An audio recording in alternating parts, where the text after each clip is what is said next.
Bismillahirrahmanirrahim. Alhamdulillah. Wassalatu wassalamu ala rasulillahi amma ba'd. Assalomu alaykum va rahmatullohi va barakatuhu.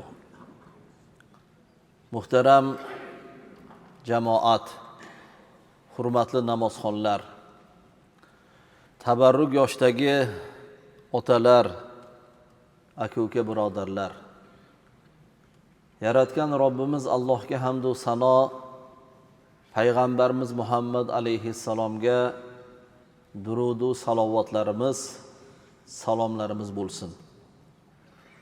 Mana bugun Jumodi Soniy oyining 28-kuni 19-dekabr juma kuni juma namozini siz azizlar bilan ado etish va jumadan oldingi ma'ruzalarni mana shu masjidda qilish niyatida mana bu ajoyib yangi bir uslubda qurilgan, ortiqcha aytaylik, e'tiborni jalb qilib chalg'itmaydigan, lekin namozxonlar uchun barcha zamonaviy sharoitlarga ega bo'lgan tepa jome masjidida uchrashib turibmiz. Alloh taolo bu suhbatlarimizda hammamiz uchun va bizni mana bu ijtimoiy tarmoq orqali hozir to'g'ridan to'g'ri uzatilyapti, bizni kuzatib turgan hammamiz uchun manfaatli bo'lishini Alloh taolo nasib etsin.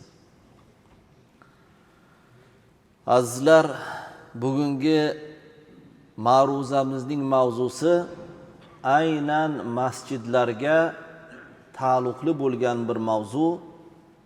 Masjid odoblari deb nomlangan bir mavzu bo'yicha suhbatlashamiz.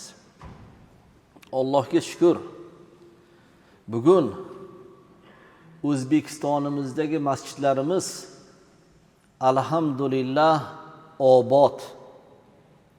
obodlik jihati, qulay sharoitlari bilan, ko'rkamligi bilan, haybati bilan, salobati bilan obod. Shu bilan bir qatorda namozxonlar bilan, jamoat bilan obod.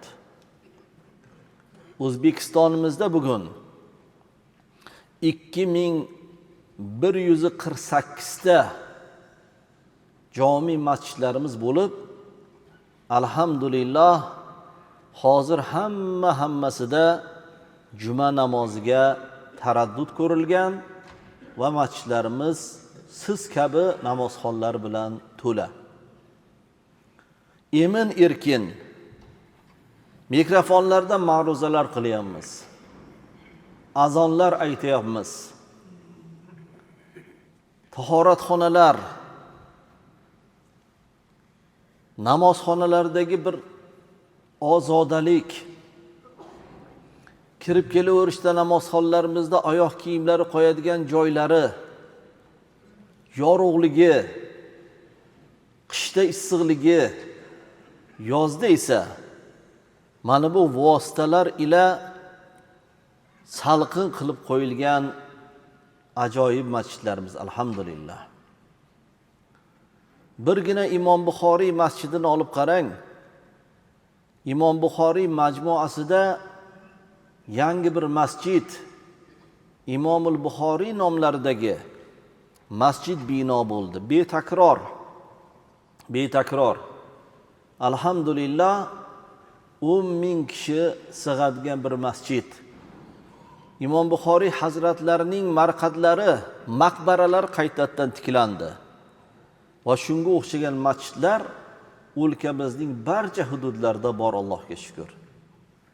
Shu jumladan mana bu Mirzo Ulug'bek tumanidagi bu tepa masjidi ham azizlar bundan oldingi holati kichkinaroq, shinamroq, bir xonadon kabi ixcham bir masjid edi. Bugun alhamdulillah O'zbekistonimizda barcha sohalar kabi aynan diniy ma'rifiy sohada ham ulkan yaxshiliklar, o'zgarishlar bo'lyapti. Mana bu masjidingiz shuni misoli. Endi bu masjidning yana bir jihati bor. Bu jihat O'zbekistonda boshqa ko'p masjidlarda yo'q. Endi zamon talab bo'lib yana shu tomoni ham inshaalloh rivojlanyapti. Bu masjidga tutash avtoturargoh, avtomobillarimizni qo'yadigan joy, 3 qavat, 5 gektardan 15 gektar ekan. To'g'ri, uni atrofidagi boshqa tashkilotlar, xonadonlar, aholimiz ham albatta u joyga o'zlarini mashinalarini qo'yishadi. Lekin juma kuni juma namozida juda bir qulayda. Bemalol avtoulovlarni joylashtirib, yana o'sha avtoulov joylashgan joyda o'zidan shunaqa bir qulay sharoit yaratilganki, masjidga o'tib keladigan sharoit bo'lgan. Alhamdulillah, Allohga shukrlar bo'lsin. Hozir mana Samarqandda Mahdum Azam degan ziyoratgohimiz bor, masjid. Ana shu Mahdum Azam degan masjidning yonida ham shunaqa zamonaviy 3 qavatli avtodurargoh va uni o'sha binoning boshida shunaqa bir tahoratxonalar, alohida odamlar uchun barcha sharoitlar yaratilyapti. Allohga shukrlar bo'lsin. Qancha shukr qilsak shuncha oz. Keling, masjidlarimiz shunday bir go'zal bo'lib borayotgan ekan. Endi mana shu masjidlarning ham o'zini odobi bor-da. Masjidlarning ham odobi bor. Allohga shukr, ko'pchiligimiz masjid degani nima degani, masjidning odobi nima, masjidga borganda, unga kirganda, undan chiqayotganda, masjid sar yo'l olganimizda nimalarga rioya qilishligimiz kerak to'g'risidagi odoblardan xabarimiz bor. Lekin yana bir eslab qo'yamiz. Chunki bu odoblarni tez eslab tursak foydadan xoli bo'lmaydi. Ayrim unutganlarimizni qayta yodga olamiz. Ayrim holatlarda beparvo bo'lganlarimizni qayta tiklab olamiz. Demak, masjid odoblari. Dastlab Jin surasining 18-oyatini o'qiymiz. A'udhu billahi minash shaytonir rojim. Bismillahir rohmanir rohim.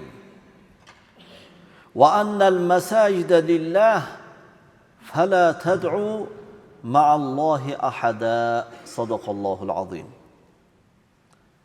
Bu endi Alloh taoloning so'zi. Diqqat qilamiz, e'tibor qaratamiz. Parvardigorimiz aytayaptiki, albatta masjidlar Allohnikidir deyapti. Masjidlar Allohniki. Bu Alloh taoloning ta'kidi bu. Dunyodagi qaysi bir masjid bo'lmasin, u Allohniki. Allohning uyi degan oyati ham bor.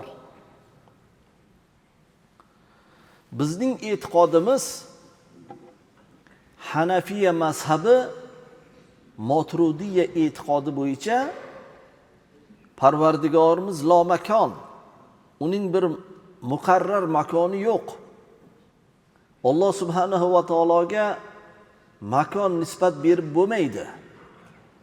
Lekin masjidni Alloh taolo o'zi kalomi sharifida Allohniki, baytim mani uyim deb e'lon qilib qo'ygan. Qaysi bir ma'noda? Masjidni ulug'ligi ma'nosida. Masjid shunaqa bir ulug' dargoh. Ulamolarimiz aytishgan ekan, masjid hududi ayniqsa mana bu kirib namoz o'qiydigan, sajda qiladigan joy bu yer yuzi hududi hisoblanmas ekan. Buni o'ylab ko'ring. Tafakkur qilib ko'ring. Yer yuzi hududi hisoblanmas ekansizlar. Shar'iy nuqtai nazardan. Ulamolarimiz aytgan ekanlar. Kimdir yer yuzi men uchun harom bo'lsin deb qasam ichib qo'ygan bo'lsa, masjidga kirib o'tirsa, o'sha qasami buzilmaydi degan ekanlar faqih olimlarimiz. Bu hazil emas. Hazil emas.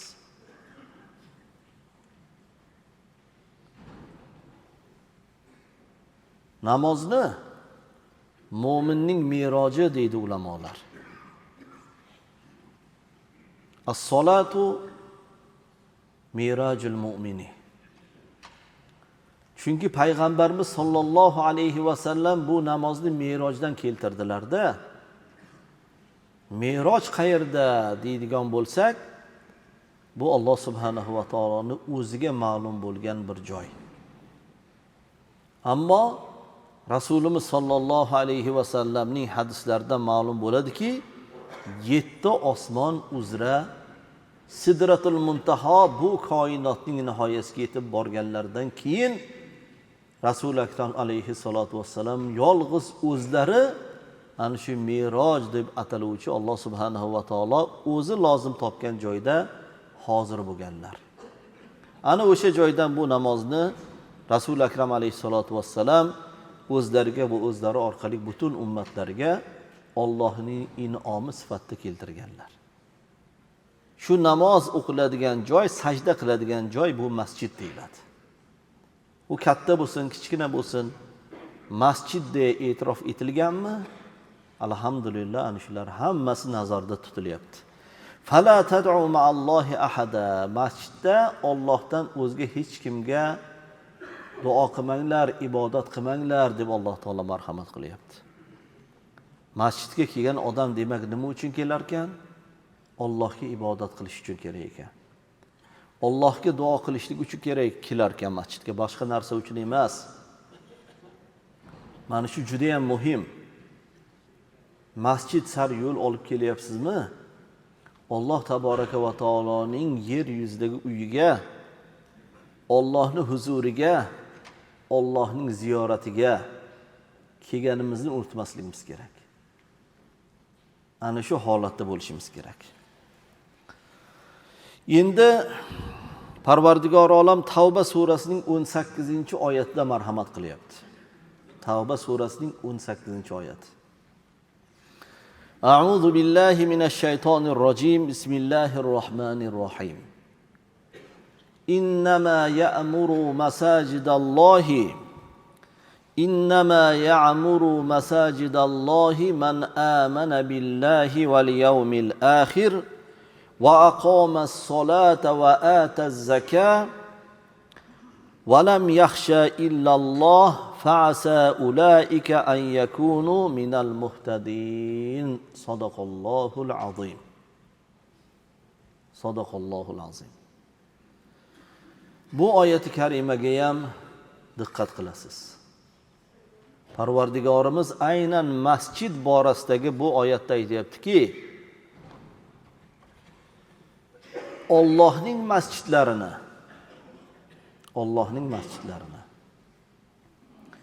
Allohga va oxirat kuniga iymoni bo'lganlar namozlarini qoyim qilganlar, ya'ni o'z vaqtida risoladagidek namozlarini o'qib yurganlar, zakotlarini berganlar,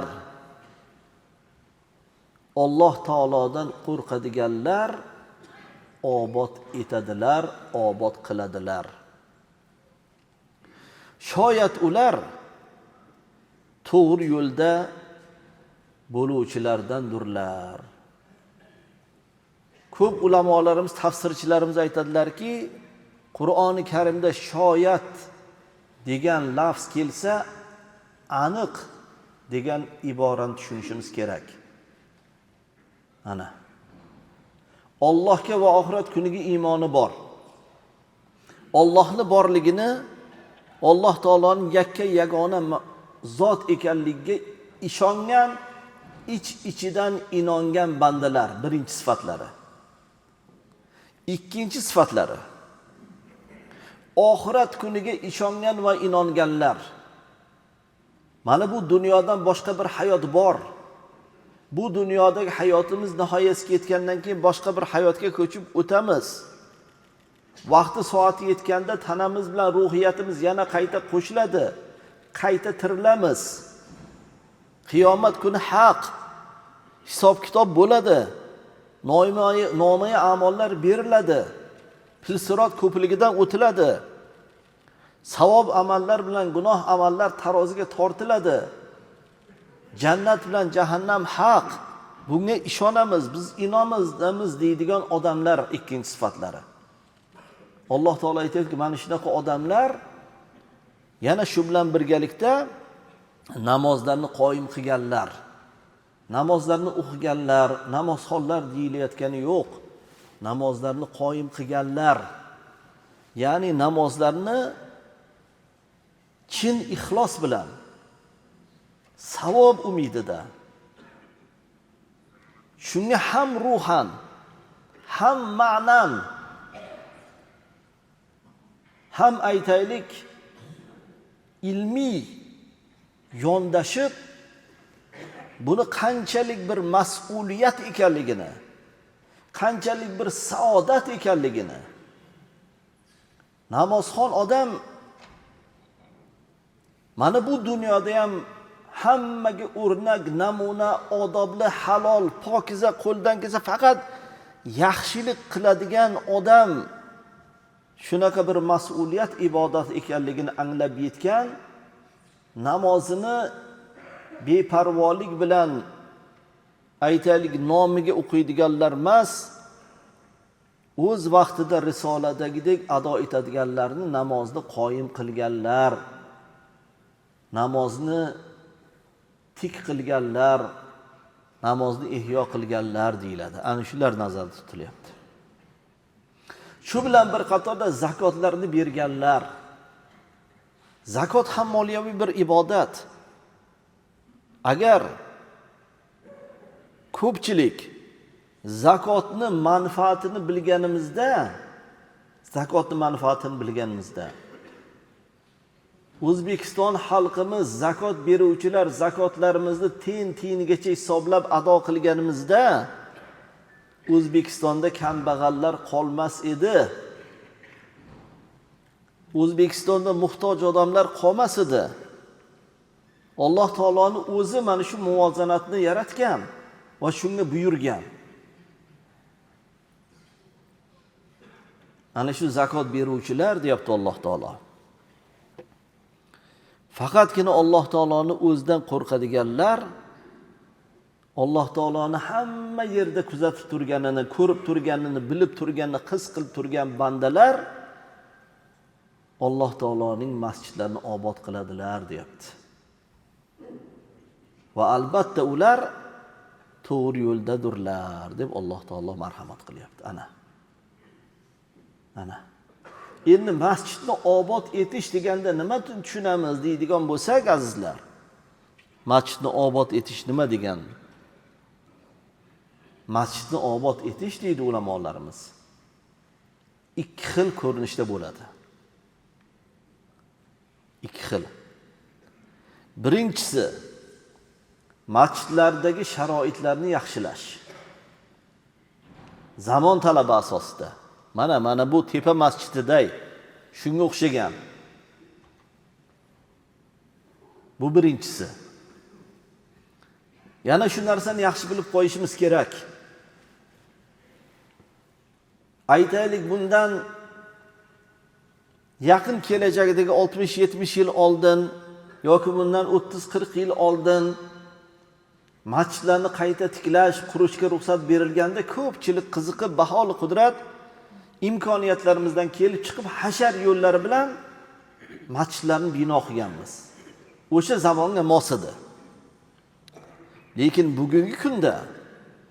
bugungi kunda masjidlarimizga ko'pchilik kirib ibodat qilayotganligidan kelib chiqib, minglab odamlar masjidning binosiga kirib, sajda qilib namoz o'qishlarini o'ylagan holatimizda masjidlarimiz hamma tomonlama mustahkam, baquvvat,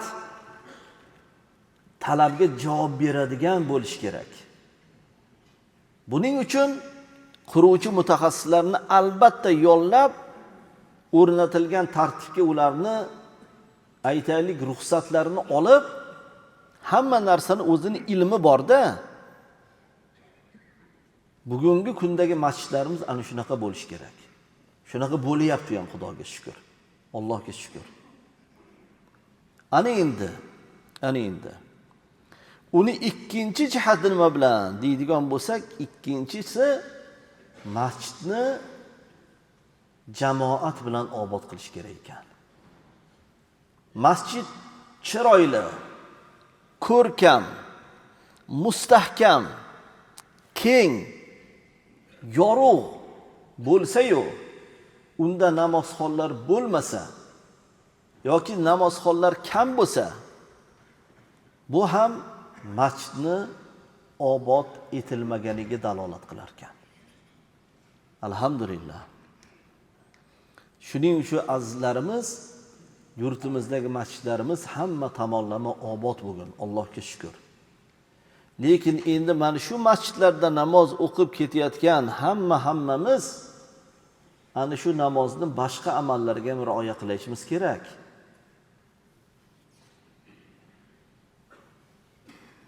Alloh taboraka va taolo Qur'oni Karimda marhamat qilgan. Innas solata tanha anil fahsha'i wal munkar. Albatta namoz deyapti Alloh taolo. Fahsh, yomonliklardan, uyatli ishlardan, sharmandayu sharmisoliklardan va munkar, qaytarilgan ishlardan qaytaradi. O'sha yomon ishlardan man qiladi deb Alloh taolo marhamat qilib qo'yibdi. Namozxon odam ana shu odoblarga rioya qilish kerak. Namozxon odam yomon yo'lga yurmaslik kerak. Namoz o'qiyotgan odam birovni haqqidan hazar qilish kerak. Namozxon odam omonatdor bo'lish kerak. Xushmuomala, madaniyatli bo'lish kerak. Haloli pokiza bo'lish kerak. Namozxon odam qayerda ishlamasin, qayerda o'qimasin, qayerda xizmat qilmasin, undan faqat yaxshilik taralish kerak. Namozxonlarning ahvoli shu bo'lsa, boshqalar nima qilsin degan gapga sababchi bo'lib qolmang. Namozxonlar tijoratda aldab ketaversa, boshqalardan nima gila qilish kerak degan gaplarga sabab bo'lib qolmasligimiz kerak. Shunga hushyor bo'lishimiz kerak. Shunda ado etayotgan ibodatlarimiz, o'qiyotgan namozlarimiz qabul bo'lganligi ma'lum bo'ladi. Aks holda quruq kelib ketish, yotib turishdan boshqa narsa bo'lmay qoladi. Alloh asrasin. Endi mana quyida 10 ta odoblarga to'xtalib o'tamiz. Birinchisi, masjidga borishdan oldin zinatlanish. Parvardigorimiz aytayapti-ki, Astag'firullah, Ya bani Adama xuzu zinatakum inda kulli masjidin. Ey odam farzandlari, hamma masjidlarda zinatlaninglar, yaxshi kiyimlaringni kiyinglar, xushbo'ylaninglar, yuvinib taraninglar, o'zlaringga qarab boringlar masjidga deb Alloh taolo marhamat qilyapti. Axir biz Alloh taoloning huzuriga kelyapmiz-da. Biz Parvardigorimizning uyiga kelyapmiz-da. Ana shuni his qilishimiz kerak. His qilishimiz kerak. Alohida tayyorgarlik ko'rib kelishimiz kerak. Ayniqsa mana juma namozlariga. Juma kuni juma namozidan oldin g'usl qabul qilish Rasul akram sallallohu alayhi va sallamning hayotiy sunnatlari-ku. Ulug'larimiz Abu Hanifa rahimahulloh eng aytaylik chiroyli kiyimlarini, eng ko'rkam, eng qimmatbaho kiyimlarini namozga kiyarkanlar. Innalloha jamilun yuhibbul jamal. Parvardigori olamning o'zi go'zal, go'zallikni yaxshi ko'radi. Namozxon odamlar namozga, masjidga boradigan alohida kiyimlarni qilib qo'ysalar afzal bo'lar ekan. Uydagilarga ham oyisi, yo qizim, yo kelin ertaga juma namoziga jumaga kiyib boradigan kiyimlarni tayyorlab qo'yinglar, baraka topkirlar deb qo'yishimiz kerak. Jumaga alohida Alloh taoloning huzuriga tayyorgarliklar bilan. Shu bilan bir qatorda ham ma'naviy tayyorgarlik, ham ruhiy tayyorgarlik, hamma tomonlama o'zimizni ziynatlab, poklab kelishimiz kerak masjidga. Mana payg'ambar alayhi salatu vassalam ogohlantirib aytayaptilarki, kim yomon hid keladigan narsalarni iste'mol qilib qo'ygan bo'lsa, sarimsoq piyoz yo sarimsoqning o'zi shunga o'xshagan yoki kiyim-kechagidagi, tanasidagi yoniga o'tirganlarga ozor beradigan holat bo'lmaslik kerak-da. Shunaqa bo'ladigan bo'lsa masjidlarimizga yaqinlashmasin deyaptilar.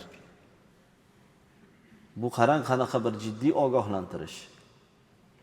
Chunki masjidga kelganingizda birinchidan Alloh taoloning huzuriga kelasiz. Ikkinchidan o'sha saf tortib turganingizda yon atrofdagi namozxonlar ham ozorlanmasliklari kerak.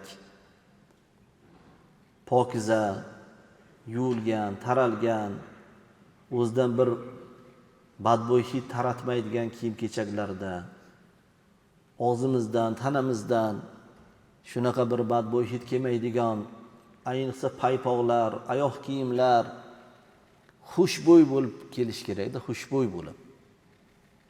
Shunda payg'ambar alayhisolatu vassalam aytayaptilarki, insonlar ranjigan badbo'ylikdan maloikalar ham ranjiydi deganlar. Farishtalar ham qochar ekan. Farishtalar ham. Shuning uchun azizlar, shunga e'tiborli bo'lishimiz kerak. Ikkinchisi, masjidga ohista yurib kelish. Hattoki namoz o'qilayotgan bo'lsa ham, eshikdan kirib kelgan namozxon tezroq safga yetib olay, bulardan rukudan kech qolmay deb yugurib kelib safga turishi ham mumkin emas ekan. Payg'ambarimiz alayhisolatu vassalam mana hadislarda aytayaptilarki, muttafaqun alayh, ya'ni hamma ittifoq qilgan, xususan Imomul Buxoriy bilan Imom Muslim mana shu hadis to'g'ri deb kelishgan hadis.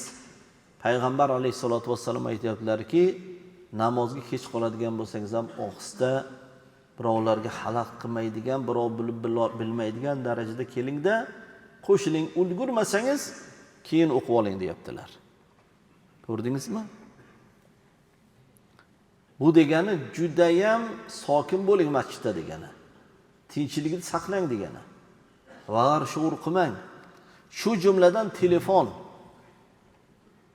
Bugungi o'sha telefonlarimiz qo'limizdagi. Shularni ham masjidga kiryapsiz, bir qarab qo'ying, ovozni o'chirib qo'ying. Iloj bo'lsa o'zini ham o'chirib qo'ying. Yarim soat hech narsa qilmaydi. namoz vaqtida yoki ma'ruza vaqtida jiringlab qolsa, ko'pchilikning hayoli buziladi. Birinchidan o'zingizning hayolingiz buziladi. Keyingisi masjidga kirishda sunnatga muvofiq duo qilib kirish. Allohumma ftahli abwaba rahmatak degan duo. Masjidga o'ng oyoq bilan kiriladi. O'ng oyoq bilan. Shunga ham e'tiborli bo'ling. Masjidga kiryapsizmi? Bismillahirrohmanirrohim deb kiring hech bo'lmasa. Agar bilsangiz, Allohumma ftahli abwaba rahmatik. Parvardigor, menga rahmat eshiklaringni ochgin degan duo.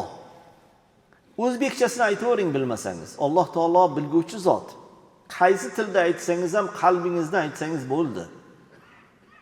Arab tilini bilsangiz bundan ham yaxshi bo'ladi. Allohumma ftahli abwaba rahmatik. Alloh rahmat eshiklaringni ochgin menga. Rahmatlaringni menga yog'dirgin degan ma'no. Masjidga kirish odobi. O'ng oyoq bilan. To'rtinchisi, masjidda barcha barobar bo'lishi. Ya'ni kirib keldingizmi, bir boshdan safni to'ldiraverishimiz kerak. Ko'p joylarda qaraysizda namozxonlar eshik oldiga o'tirib olishadi. Nimaga? Tezroq chiqib ketmoqchi bo'lishadi-da. Mayli, ishlari zarur bo'lsa, uzrli bo'lsa mayli. Lekin bu odatga aylanib ketmasligi kerak. Yaxshi emas. Bir boshdan kelib to'ldirishimiz kerak. Albatta mehrobda oldida. Mana ilgari qo'sh mehrob degan bizda masjidlarimizda qo'sh mehrob degan uslub bo'lgan, ikkita mehrob bo'lgan. Birinchisi asosiy mehrobda imom turgan. Uni orqasidagi sal kengroq bir 10-12 sig'adigan mehrobda shunaqa ziyolilar, yoshi ulug'lar, ahli ilmlar turishgan. Qolgan saf bir boshdan o'tirilaveradi. Masjidda bu meni joyim bu, hech kim o'tirmasin deb hech kimning haqqi yo'q deyishga. Albatta yosh kattalarni hurmat qilamiz, lekin bir boshdan to'ldirib ketishimiz kerak. Beli og'riydiganlar, oyog'i og'riydiganlar, ular uzrlilar. Ularning o'zlariga xos joylari bo'lsa, o'rda o'tirsalar bo'ladi. Lekin masjidga kirib kelsangiz, oldingi safdan to'ldiravering. Shunda orqalarga kirib keladiganlarga xalaq qilmaysiz va chiqib ketishingizda ham aytaylik birovga xalaq bermaysiz. Mana yo'laklarning 5-inchisi yo'laklarni to'sib qo'ymaslik. Ana. O'tishda ham, qaytishda ham yo'lagini to'sib qo'ymang. Aytaylik, peshin namoziga kech qolib keldingiz, farziga iqtido qildingiz u eng oxirgi rakatga qo'shilib qoldingiz. Jamoat salom bergandan keyin 3 rakatini o'qib oldingiz. Keyin tugatishingizga odamlar tasbih aytayapti, oyatal kursi o'tirdingiz, birga o'qidingiz. Endi chiqib ketishdan oldin 2 rakat sunnatingiz qolgan, o'qib olyapsiz bir yerda. Odamlar o'tadigan yo'lda turib olmang. Odamlar qaytadigan, chiqib ketadigan yo'lda turib o'qimang. Yo oldingizga sutra qo'yib qo'ying yoki sal nariyoqda bir chetroqda o'tib o'qing. Odamlar o'ta olmay turmasin. O'tsa, ularga ham gunoh bo'ladi oldingiz kesib o'tganligi uchun. 6-inchisi namoz o'quvchi odamni oldidan mana shu masalani aytib o'tdik hozir o'tmaslik. 7-inchisi masjiddagilarga ozor bermaslik. Yo'lda turib qolgandan keyin keladigan odam qarasa oldida joy bo'lsa albatta sakrab o'tadi oralarimizdan. Bir-birimizga ozor berib qo'ymaylik. Ayniqsa chiqishda, oyoq kiyimlarda 2-3 daqiqa ko'pi bilan sabr qilib tursak, hammasi joy-joyiga tushadi. 7-inchisi masjidga shavqin ko'tarmaslik. Hattoki imo ishora bilan ham masjidda harakat qilib bo'lmaydi, ma'ruza vaqtida, namoz vaqtida. 9-inchi masjidda dunyo ishlarini gapirmaslik. Rasul akram alayhisolatu vassalamning davrlarida bir kishi turibdi, birodarlar, meni falon narsam yo'qoldi, ko'rganlar bo'lsa xabar bersin degan ekan, payg'ambarimiz aytgan ekanlarki, o'sha yo'qolgan narsang topilmasin degan ekanlar. Masjid unaqa narsalarni e'lon qiladigan joy emas ekan. Masjid ibodat qiladigan joy ekan. 10-si masjidlarni ozoda saqlash. Ana. Imom Buxoriy rahimahullohning zamonlarida bir namozxon soqolida ilinib qolgan narsani olibdi, sekin yoniga qo'yib qo'yibdi. Imom Buxoriy hazrat uni oldilarida cho'ntaklari solib qo'yibdilar. Hali kuzatgan odam chiqqandan keyin hazrat, nima u odamning soqoldan tushgan narsani cho'ntagingizga solib qo'ydingiz desa, bu Allohning masjidi-ku, buni toza tutishimiz kerak-ku. Uni pokiza tutishimiz kerak-ku. Bu odam soqoldagi ilashgan narsani olib qo'ydi, men o'sha bir yomon narsa masjidda qolmasin deb olib qo'ydim degan ekanlar. Ana. Qo'lingizdan kelsa toza tuting, tozalab keting. Masjidda aytaylik bir ortiqcha narsalar bilan shirkin qilmasligimiz kerak, yomon qilmasligimiz kerak. Mana ma'ruzamiz uchun ajratilgan vaqtimiz ham yetib qopti. Duo qilaylik Allohga. Parvardigorimiz shu o'qiganlarimiz, aytganlarimiz, eshitganlarimizga hammamizni amal qilib borishimiz nasib etgin. O'zingga shukr qilamiz, shukrlar qilamiz. Diyorimizdagi masjidlarimiz hamma tomonlama obod bo'lib bormoqda. Allohim ziyoda qilgin. Bu kunlarimizga shukrlar qilamiz, buni qadriga yetamiz Allohim. O'zing ziyoda qilgin. Shu jumlada mana bu hamma tomonlama bir zamonaviy masjidda uchrashib turibmiz. Bu uchrashuvlarimiz hammamiz uchun manfaatli bo'lishini Allohim nasib etgin. Yurtimizni tinchligini bardavom aylagin. Yurtboshimiz, boshchilik butun xalqimizni Allohim o'zing panohingda asragin. Va axiru davana anil hamdulillahi robbil alamin bi rahmatika ya arhamar rohimin.